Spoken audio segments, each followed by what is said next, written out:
A Christmas Carol by Charles Dickens, published in 1843. Stave 1, Marley's Ghost. Marley was dead to begin with.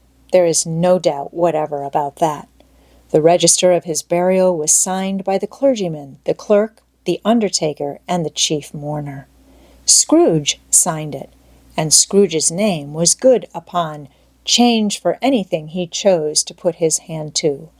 Old Marley was as dead as a doornail. Mind, I don't mean to say that I know of my own knowledge what there is particularly dead about a doornail. I might have been inclined myself to regard a coffin nail as the deadest piece of ironmongery in the trade. But the wisdom of our ancestors is in the simile, and my unhallowed hands shall not disturb it, or the country's done for. You will, therefore, permit me to repeat emphatically that Marley was as dead as a doornail. Scrooge knew he was dead? Of course he did. How could it be otherwise? Scrooge and he were partners for I don't know how many years.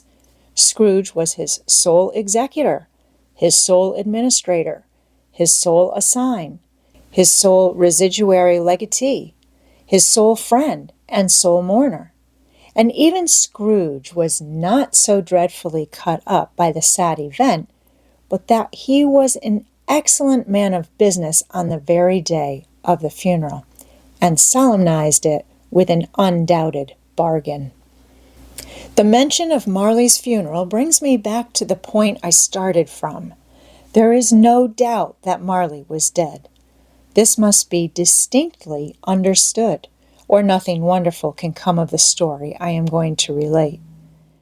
If we were not perfectly convinced that Hamlet's father died before the play began, there would be nothing more remarkable in his taking a stroll at night in an easterly wind upon his own ramparts than there would be in any other middle-aged gentleman rashly turning out after dark in a breezy spot. Say St. Paul's churchyard, for instance, literally to astonish his son's weak mind. Scrooge never painted out old Marley's name. There it stood, years afterwards, above the warehouse door. Scrooge and Marley. The firm was known as Scrooge and Marley. Sometimes people new to the business called Scrooge Scrooge, and sometimes Marley, but he answered to both names. It was all the same to him. Oh, but he was a tight-fisted hand at the grindstone, Scrooge. A squeezing, wrenching, grasping, scraping, clutching, covetous old sinner. Hard and sharp as flint, from which no steel had ever struck out generous fire. Secret and self-contained and solitary as an oyster. The cold within him froze his old features, nipped his pointed nose, shriveled his cheek, stiffened his gait, made his eyes red, his thin lips blue, and spoke out shrewdly in his grating voice. A frosty rime was on his head and on his eyebrows and his wiry chin. He carried his own low temperature always about with him. He iced his office in the dog days and didn't thaw it 1 degree at Christmas. External heat and cold had little influence on Scrooge. No warmth could warm, no wintry weather chill him. No wind that blew was bitterer than he. No falling snow was more intent upon its purpose. No pelting rain less open to entreaty. Foul weather didn't know where to have him.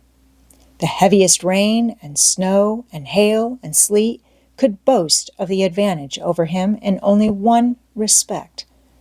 They often came down handsomely, and Scrooge never did.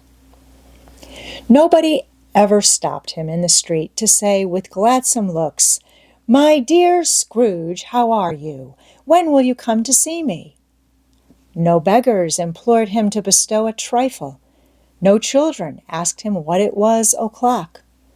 No man or woman ever once in all his life inquired the way to such and such a place of Scrooge.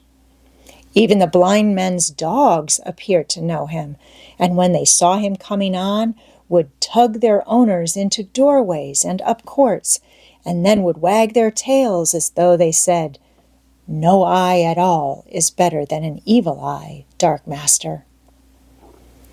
But what did Scrooge care? It was the very thing he liked, to edge his way along the crowded paths of life, warning all human sympathy to keep its distance, was what the knowing ones call nuts to Scrooge.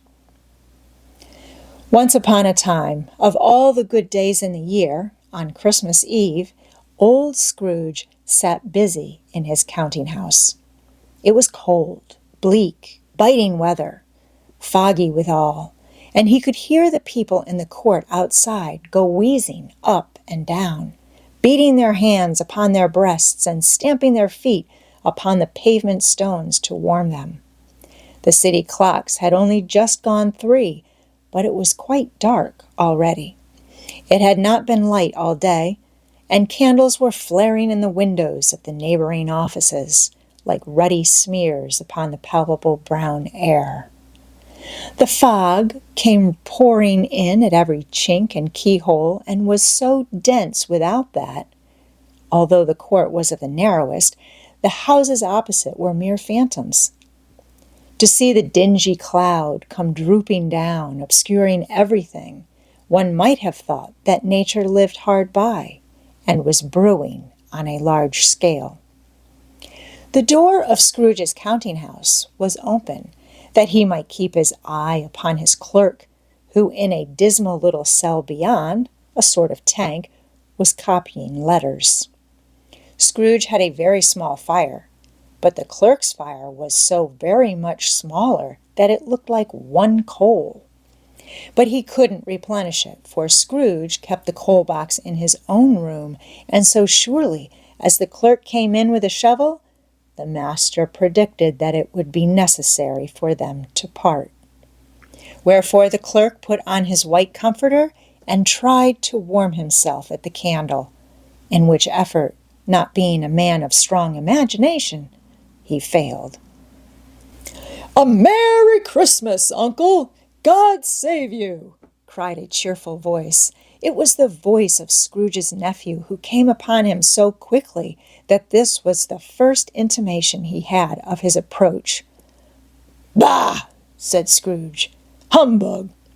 He had so heated himself with rapid walking in the fog and frost, this nephew of Scrooge's, that he was all in a glow. His face was ruddy and handsome, his eyes sparkled, and his breath smoked again. "Christmas a humbug, Uncle!" said Scrooge's nephew. "You don't mean that, I am sure." "I do," said Scrooge. "Merry Christmas! What right have you to be merry? What reason have you to be merry? You're poor enough." "Come then," returned the nephew gaily. "What right have you to be dismal? What reason have you to be morose? You're rich enough." Scrooge, having no better answer ready on the spur of the moment, said, "Bah!" again, and followed it up with, "Humbug!" "Don't be cross, Uncle," said the nephew. "What else can I be?" returned the uncle, "when I live in such a world of fools as this? Merry Christmas! Out upon Merry Christmas! What's Christmas time to you but a time for paying bills without money, a time for finding yourself a year older and not an hour richer, a time for balancing your books and having every item in 'em through a round dozen of months presented dead against you? If I could work my will," said Scrooge indignantly, "every idiot who goes about with Merry Christmas on his lips should be boiled with his own pudding and buried with a stake of holly through his heart. He should." "Uncle!" pleaded the nephew. "Nephew!" returned the uncle sternly. "Keep Christmas in your own way, and let me keep it in mine. "Keep it," repeated Scrooge's nephew. "But you don't keep it." "Let me leave it alone, then," said Scrooge. "Much good may it do you. Much good it has ever done you." "There are many things from which I might have derived good, by which I have not profited, I dare say," returned the nephew. "Christmas among the rest. But I am sure I have always thought of Christmas time when it has come round. Apart from the veneration due to its sacred name and origin, if anything belonging to it can be apart from that, as a good time, a kind, forgiving, charitable, pleasant time, the only time I know of in the long calendar of the year when men and women seem, by one consent, to open their shut-up hearts freely, and to think of people below them as if they really were fellow passengers to the grave, and not another race of creatures bound on other journeys. And therefore, uncle, though it has never put a scrap of gold or silver in my pocket, I believe that it has done me good, and will do me good, and I say, God bless it." The clerk in the tank involuntarily applauded. Becoming immediately sensible of the impropriety, he poked the fire and extinguished the last frail spark forever. "Let me hear another sound from you," said Scrooge, "and you'll keep your Christmas by losing your situation. You're quite a powerful speaker, sir," he added, turning to his nephew. "I wonder you don't go into Parliament." "Don't be angry, uncle. Come, dine with us tomorrow." Scrooge said that he would see him. Yes, indeed he did. He went the whole length of the expression and said that he would see him in that extremity first. "But why?" cried Scrooge's nephew. "Why?" "Why did you get married?" said Scrooge. "Because I fell in love." "Because you fell in love," growled Scrooge, as if that were the only one thing in the world more ridiculous than a Merry Christmas. "Good afternoon." "Nay, uncle, but you never came to see me before that happened. Why give it as a reason for not coming now?" "Good afternoon," said Scrooge. "I want nothing from you. I ask nothing of you. Why can we not be friends?" "Good afternoon," said Scrooge. "I am sorry with all my heart to find you so resolute. We have never had any quarrel to which I have been a party, but I have made the trial in homage to Christmas, and I'll keep my Christmas humor to the last. So a Merry Christmas, uncle." "Good afternoon," said Scrooge. "And a Happy New Year." "Good afternoon," said Scrooge. His nephew left the room without an angry word, notwithstanding. He stopped at the outer door to bestow the greetings of the season on the clerk, who, cold as he was warmer than Scrooge, for he returned them cordially. "There's another fellow," muttered Scrooge, who overheard him. "My clerk, with 15 shillings a week, and a wife and family, talking about a Merry Christmas. I'll retire to Bedlam." This lunatic, in letting Scrooge's nephew out, had let 2 other people in. They were portly gentlemen, pleasant to behold, and now stood with their hats off in Scrooge's office. They had books and papers in their hands, and bowed to him. "Scrooge and Marley's, I believe," said one of the gentlemen, referring to his list. "Have I the pleasure of addressing Mr. Scrooge or Mr. Marley?" "Mr. Marley has been dead these 7 years," Scrooge replied. "He died 7 years ago this very night. We have no doubt his liberality is well represented by his surviving partner, said the gentleman, presenting his credentials. It certainly was, for they had been two kindred spirits. At the ominous word liberality, Scrooge frowned and shook his head and handed the credentials back.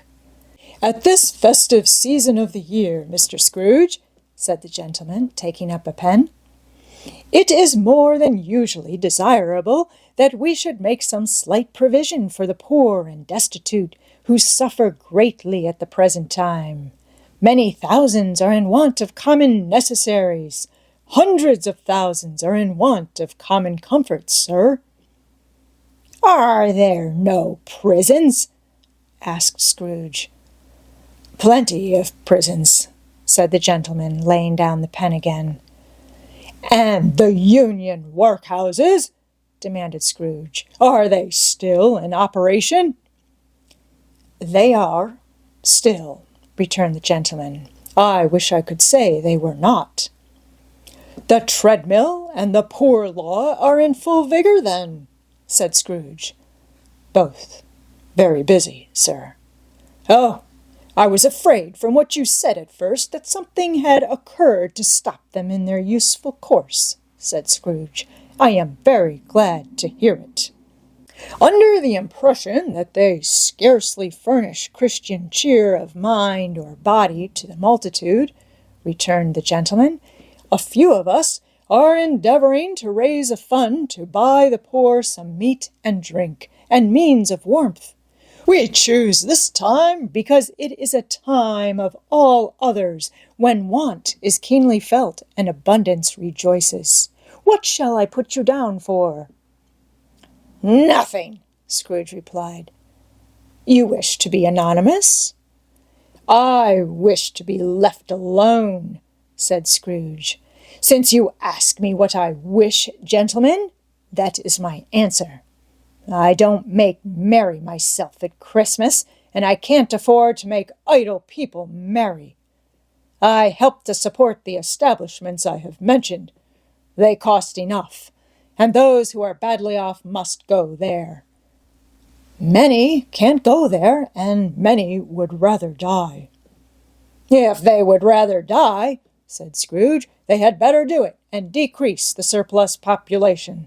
Besides, excuse me, I don't know that." "But you might know it," observed the gentleman. "It's not my business," Scrooge returned. "It's enough for a man to understand his own business and not to interfere with other people's. Mine occupies me constantly. Good afternoon, gentlemen." Seeing clearly that it would be useless to pursue their point, the gentleman withdrew. Scrooge resumed his labors with an improved opinion of himself, and in a more facetious temper than was usual with him. Meanwhile, the fog and darkness thickened so that people ran about with flaring links, proffering their services to go before horses and carriages and conduct them on their way. The ancient tower of a church, whose gruff old bell was always peeping slyly down at Scrooge out of a Gothic window in the wall, became invisible, and struck the hours and quarters in the clouds with tremulous vibrations afterwards, as if its teeth were chattering in its frozen head up there. The cold became intense.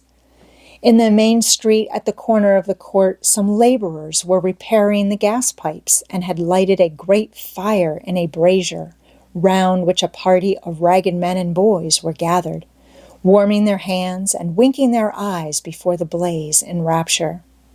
The water plug being left in solitude, its overflowing suddenly congealed and turned to misanthropic ice.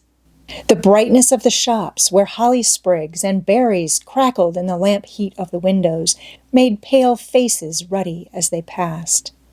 Poulterers' and grocers' trades became a splendid joke, a glorious pageant, with which it was next to impossible to believe that such dull principles as bargain and sale had anything to do.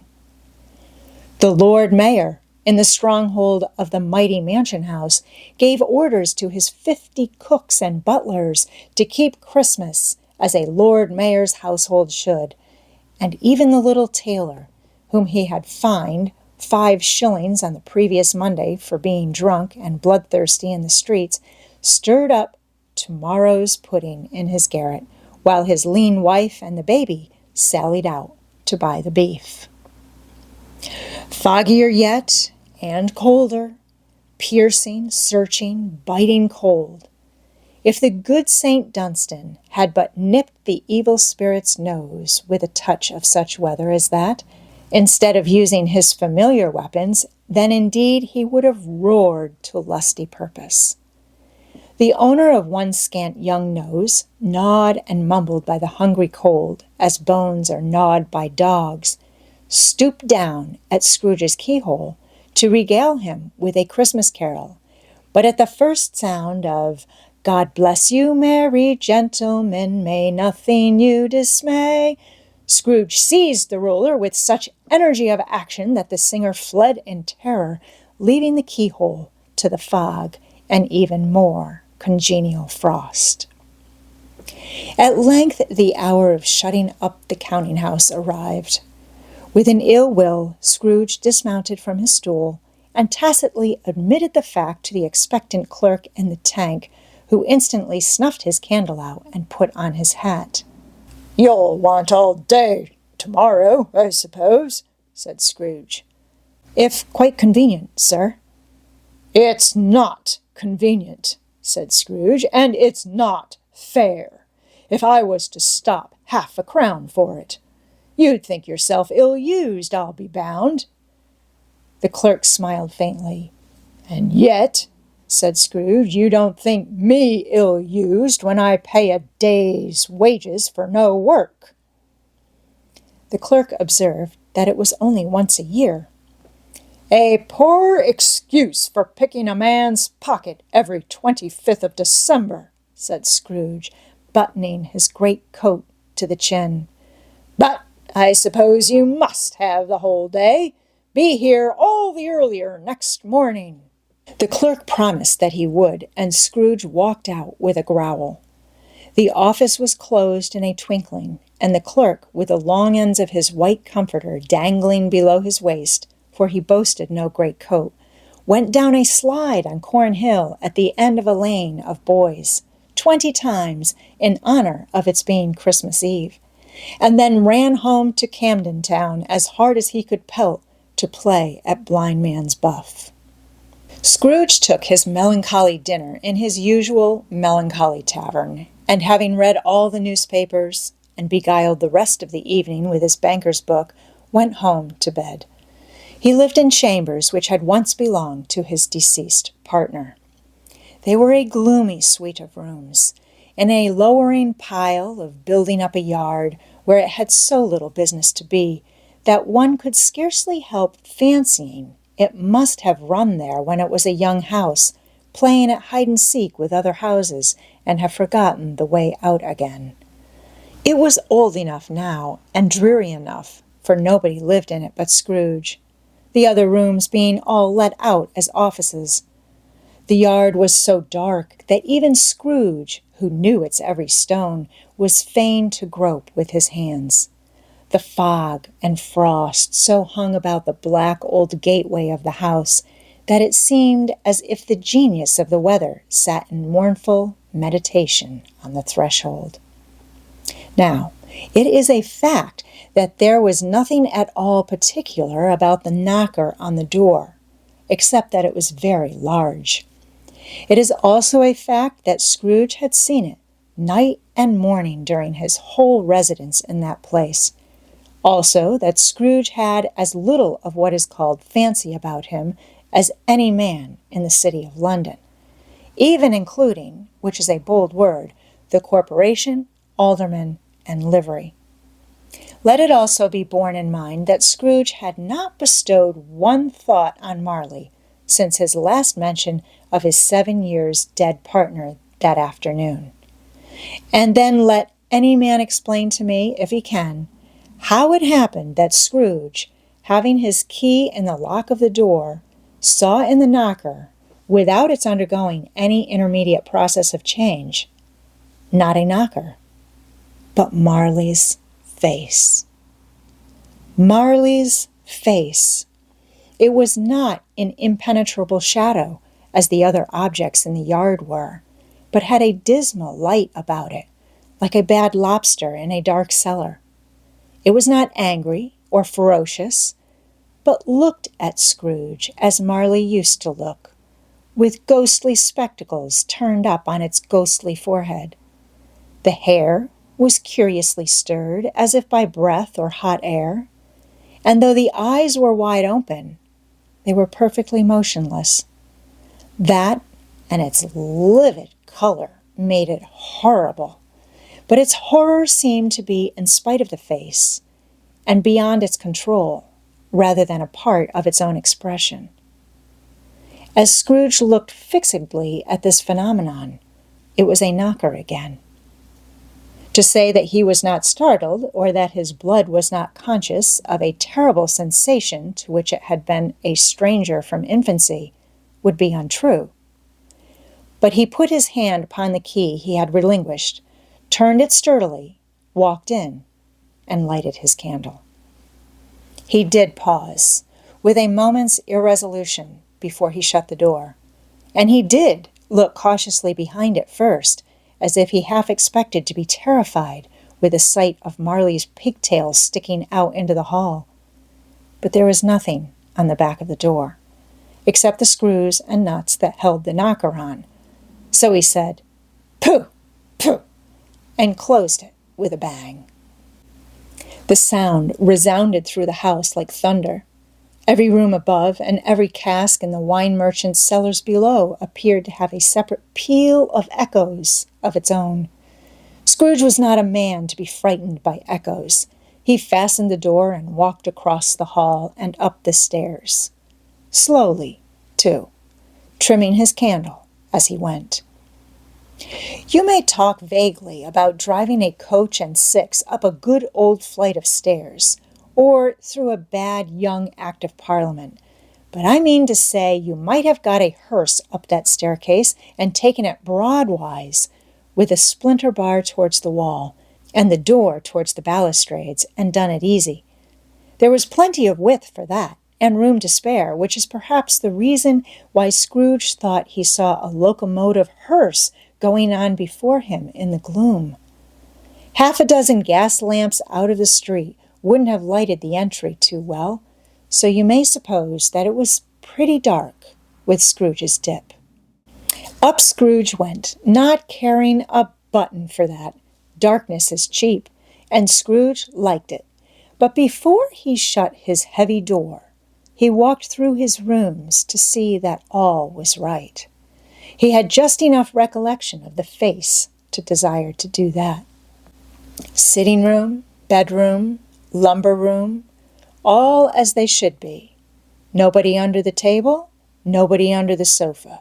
A small fire in the grate, spoon and basin ready, and the little saucepan of gruel. Scrooge had a cold in his head, upon the hob. Nobody under the bed, nobody in the closet, nobody in his dressing gown, which was hanging up in a suspicious attitude against the wall.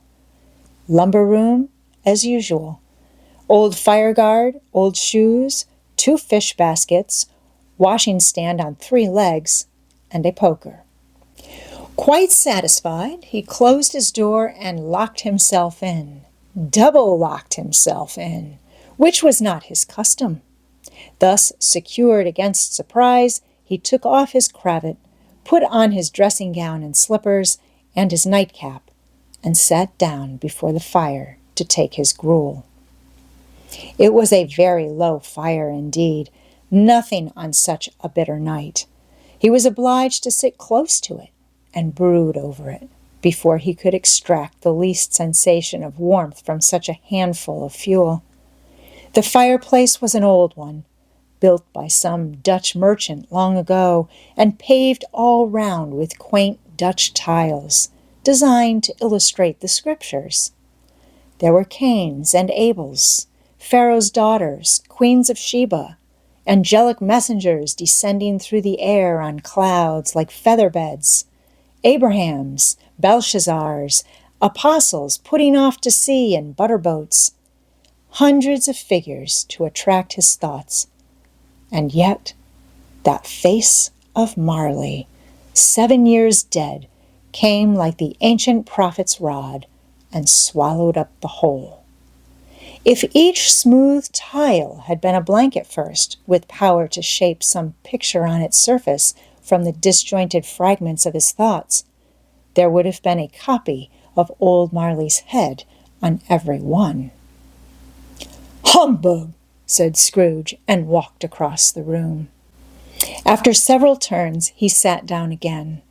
As he threw his head back in the chair, his glance happened to rest upon a bell, a disused bell, that hung in the room, and communicated, for some purpose now forgotten, with a chamber in the highest story of the building. It was with great astonishment and with a strange, inexplicable dread that as he looked, he saw this bell begin to swing. It swung so softly in the outset that it scarcely made a sound, but soon it rang out loudly, and so did every bell in the house. This might have lasted half a minute or a minute, but it seemed an hour. The bells ceased as they had begun together. They were succeeded by a clanking noise deep down below, as if some person were dragging a heavy chain over the casks in the wine merchant's cellar. Scrooge then remembered to have heard that ghosts in haunted houses were described as dragging chains. The cellar door flew open with a booming sound, and then he heard the noise, much louder on the floors below, then coming up the stairs, then coming straight towards his door. "It's humbug still," said Scrooge. "I won't believe it." His color changed, though, when, without a pause, it came on through the heavy door and passed into the room before his eyes. Upon its coming in, the dying flame leaped up as though it cried, "I know him! Marley's ghost!" and fell again. The same face, the very same. Marley in his pigtail, usual waistcoat, tights, and boots. The tassels on the latter bristling like his pigtail, and his coat skirts and the hair upon his head. The chain he drew was clasped about his middle. It was long and wound about him like a tail, and it was made, for Scrooge observed it closely, of cash boxes, keys, padlocks, ledgers, deeds, and heavy purses wrought in steel. His body was transparent, so that Scrooge, observing him, and looking through his waistcoat, could see the 2 buttons on his coat behind. Scrooge had often heard it said that Marley had no bowels, but he had never believed it until now. Nor did he believe it even now, though he looked the phantom through and through, and saw it standing before him, though he felt the chilling influence of its death-cold eyes, and marked the very texture of the folded kerchief bound about its head and chin, which wrapper he had not observed before, he was still incredulous and fought against his senses. "How now?" said Scrooge, caustic and cold as ever. "What do you want with me?" "Much," Marley's voice, no doubt about it. "Who are you?" "Ask me who I was." "Who were you, then?" said Scrooge, raising his voice. "You're particular for a shade." He was going to say, "to a shade," but substituted this as more appropriate. "In life, I was your partner, Jacob Marley." Can you sit down?" asked Scrooge, looking doubtfully at him. "I can." "Do it, then." Scrooge asked the question because he didn't know whether a ghost so transparent might find himself in a condition to take a chair, and felt that in the event of its being impossible, it might involve the necessity of an embarrassing explanation. But the ghost sat down on the opposite side of the fireplace as if he were quite used to it. "You don't believe in me," observed the ghost. "I don't," said Scrooge. "What evidence would you have of my reality beyond that of your own senses?" "I don't know," said Scrooge. "Why do you doubt your senses?" "Because," said Scrooge, "a little thing affects them. A slight disorder of the stomach makes them cheats. You may be an undigested bit of beef, a blot of mustard, a crumb of cheese, a fragment of an underdone potato. There's more of gravy than of grave about you, whatever you are." Scrooge was not much in the habit of cracking jokes, nor did he feel in his heart by any means waggish then. The truth is that he tried to be smart as a means of distracting his own attention and keeping down his terror, for the spectre's voice disturbed the very marrow in his bones. To sit staring at those fixed, glazed eyes in silence for a moment would play, Scrooge felt, the very deuce with him. There was something very awful, too, in the spectre's being provided with an infernal atmosphere of his own. Scrooge could not feel it himself, but this was clearly the case, for though the ghost sat perfectly motionless, its hair and skirts and tassels were still agitated as by the hot vapor from an oven. "You see this toothpick?" said Scrooge, returning quickly to the charge for the reason just assigned, and wishing, though it were only for a second, to divert the vision's stony gaze from himself. "I do," replied the ghost. "You are not looking at it," said Scrooge. "But I see it," said the ghost, notwithstanding. "Well," returned Scrooge, "I have but to swallow this, and be for the rest of my days persecuted by a legion of goblins, all of my own creation. Humbug, I tell you, humbug." At this the spirit raised a frightful cry, and shook its chain with such a dismal and appalling noise that Scrooge held on tight to his chair to save himself from falling in a swoon. But how much greater was his horror when the phantom, taking off the bandage round his head, as if it were too warm to wear indoors, its lower jaw dropped down upon its breast. Scrooge fell upon his knees and clasped his hands before his face. "Mercy," he said, "dreadful apparition! Why do you trouble me?" "Man of the worldly mind," replied the ghost, "do you believe in me or not?" "I do," said Scrooge. "I must. But why do spirits walk the earth, and why do they come to me?" "It is required of every man," the ghost returned, "that the spirit within him should walk abroad among his fellow men, and travel far and wide. And if that spirit does not go forth in life, it is condemned to do so after death. It is doomed to wander through the world, oh, woe is me, and witness what it cannot share, but might have shared on earth and turned to happiness." Again the spectre raised a cry and shook its chain and wrung its shadowy hands. "You are fettered," said Scrooge, trembling. "Tell me why." "I wear the chain I forged in life," replied the ghost. "I made it link by link and yard by yard. I girded it on of my own free will, and of my own free will I wore it. Is its pattern strange to you?" Scrooge trembled more and more. "Or would you know," pursued the ghost, the weight and length of the strong coil you bear yourself.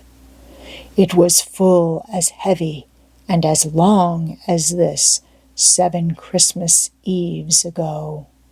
You have labored on it since. It is a ponderous chain. Scrooge glanced about him on the floor in the expectation of finding himself surrounded by some 50 or 60 fathoms of iron cable, but he could see nothing. "Jacob," he said imploringly, "old Jacob Marley, tell me more. Speak comfort to me, Jacob." "I have none to give," the ghost replied. "It comes from other regions, Ebeneezer Scrooge, and is conveyed by other ministers to other kinds of men. Nor can I tell you what I would. A very little more is all permitted to me. I cannot rest, I cannot stay, I cannot linger anywhere. My spirit never walked beyond our counting house. Mark me.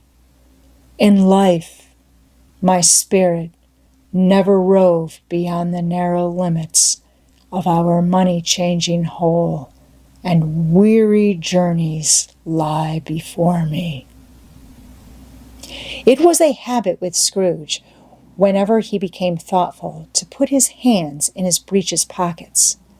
Pondering on what the ghost had said, he did so now, but without lifting up his eyes or getting off his knees. "You must have been very slow about it, Jacob," Scrooge observed in a businesslike manner, though with humility and deference. "Slow," the ghost repeated. 7 years dead, mused Scrooge, "and traveling all the time?" "The whole time," said the ghost. "No rest, no peace, incessant torture of remorse." "You travel fast?" said Scrooge. "On the wings of the wind," replied the ghost.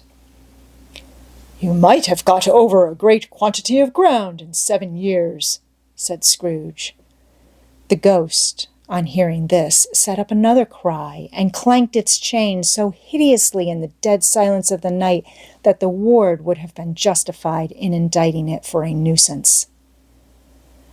"Oh, captive bound and double ironed," cried the phantom, "not to know that ages of incessant labor by immortal creatures for this earth must pass into eternity before the good of which it is susceptible is all developed.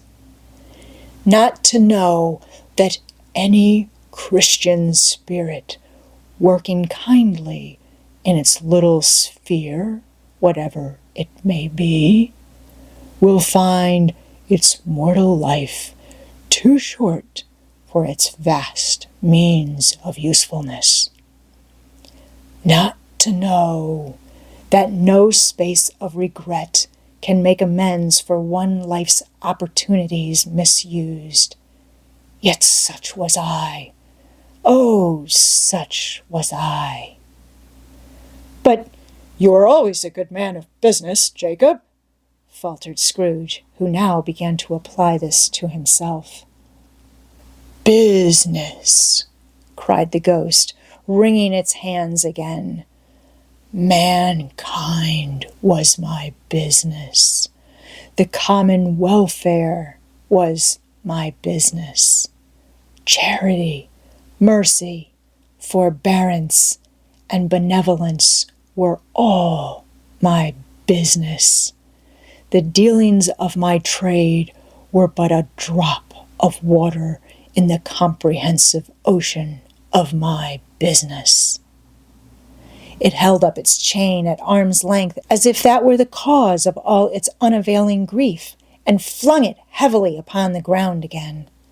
At this time of the rolling year," the spectre said, "I suffer most. Why did I walk through crowds of fellow beings with my eyes turned down, and never raise them to that blessed star which led the wise men to our poor abode? Were there no poor homes to which its light would have conducted me?" Scrooge was very much dismayed to hear the spectre going on at this rate, and began to quake exceedingly. "Hear me!" cried the ghost. "My time is nearly gone." "I will," said Scrooge, "but don't be hard upon me. Don't be flowery, Jacob, pray." "How it is that I appear before you in a shape that you can see, I may not tell. I have sat invisible beside you many and many a day." It was not an agreeable idea. Scrooge shivered and wiped the perspiration from his brow. "That is no light part of my penance," pursued the ghost. "I am here tonight to warn you that you have yet a chance and hope of escaping my fate, a chance and hope of my procuring Ebeneezer." "You were always a good friend to me," said Scrooge. "Thank ye." "You will be haunted," resumed the ghost, "by 3 spirits." Scrooge's countenance fell almost as low as the ghost's had done. "Is that the chance and hope you mentioned, Jacob?" he demanded in a faltering voice. "It is." I think I'd rather not," said Scrooge. "Without their visits," said the ghost, "you cannot hope to shun the path I tread. Expect the first tomorrow when the bell tolls 1. "Couldn't I take 'em all at once and have it over, Jacob?" hinted Scrooge. "Expect the second on the next night at the same hour. The third upon the next night when the last stroke of 12 has ceased to vibrate. Look to see me no more, and look that, for your own sake, you remember what has passed between us." When it had said these words, the spectre took its wrapper from the table and bound it round its head as before. Scrooge knew this by the smart sound its teeth made when the jaws were brought together by the bandage. He ventured to raise his eyes again and found his supernatural visitor confronting him in an erect attitude, with its chain wound over and about its arm. The apparition walked backward from him, and at every step it took, the window raised itself a little so that, when the spectre reached it, it was wide open. It beckoned Scrooge to approach, which he did. When they were within 2 paces of each other, Marley's ghost held up its hand, warning him to come no nearer. Scrooge stopped. Not so much in obedience as in surprise and fear, for on the raising of the hand he became sensible of confused noises in the air, incoherent sounds of lamentation and regret, wailings inexpressibly sorrowful and self-accusatory. The spectre, after listening for a moment, joined in the mournful dirge and floated out upon the bleak, dark night. Scrooge followed to the window, desperate in his curiosity. He looked out. The air was filled with phantoms, wandering hither and thither in restless haste and moaning as they went. Every one of them wore chains like Marley's ghost. Some few, they might be guilty governments, were linked together. None were free. Many had been personally known to Scrooge in their lives. He had been quite familiar with one old ghost in a white waistcoat, with a monstrous iron safe attached to its ankle, who cried piteously at being unable to assist a wretched woman with an infant, whom it saw below upon a doorstep. The misery with them all was clearly that they sought to interfere for good in human matters, and had lost the power forever. Whether these creatures faded into mist, or mist enshrouded them, he could not tell, but they and their spirit voices faded together, and the night became as it had been when he walked home. Scrooge closed the window and examined the door by which the ghost had entered. It was double locked, as he had locked it with his own hands, and the bolts were undisturbed. He tried to say, "Humbug," but stopped at the first syllable, and being, from the emotions he had undergone, or the fatigues of the day, or his glimpse of the invisible world, or the dull conversation of the ghost, or the lateness of the hour, much in need of repose, went straight to bed without undressing, and fell asleep upon the instant.